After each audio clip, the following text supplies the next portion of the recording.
بسم الله الرحمن الرحيم. يا أيها المدثر قم فأنذر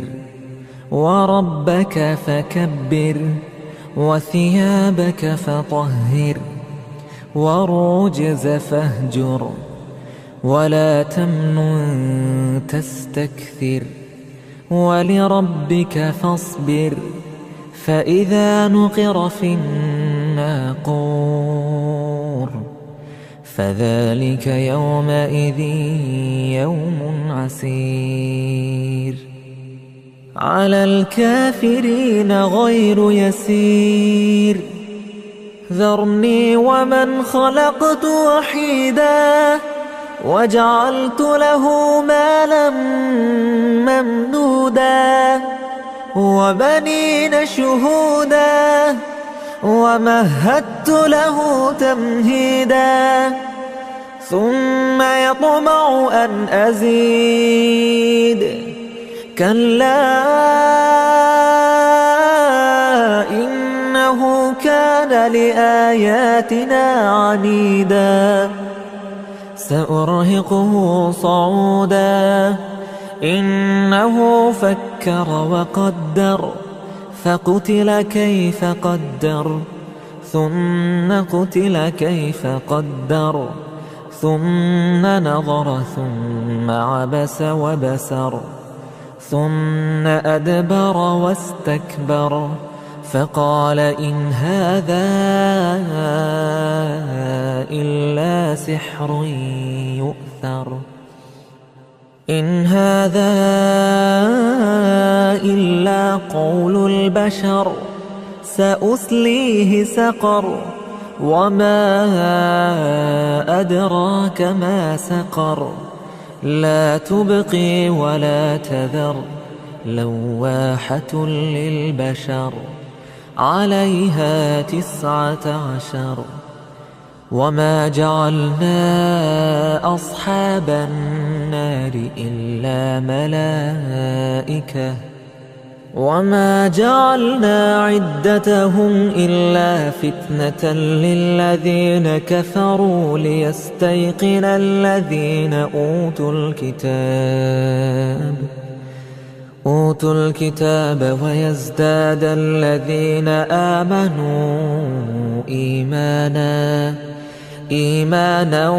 ولا يرتاب الذين أوتوا الكتاب والمؤمنون وليقول الذين في قلوبهم مرض والكافرون ماذا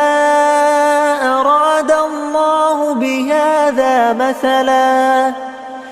كذلك يضل الله من يشاء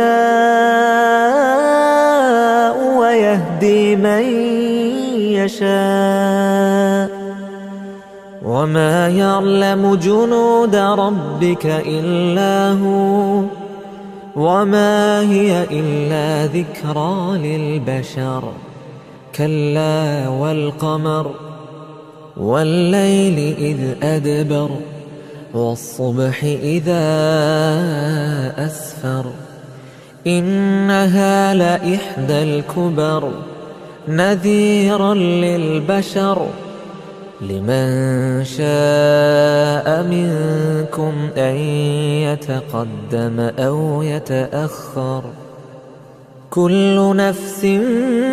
بما كسبت رهينة إلا أصحاب اليمين في جنات يتساءلون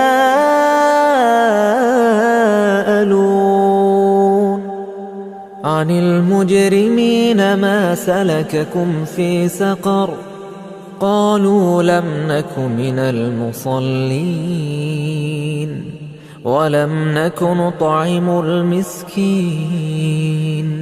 وكنا نخوض مع الخائضين وكنا نكذب بيوم الدين حتى أتانا اليقين فما تنفعهم شفاعة الشافعين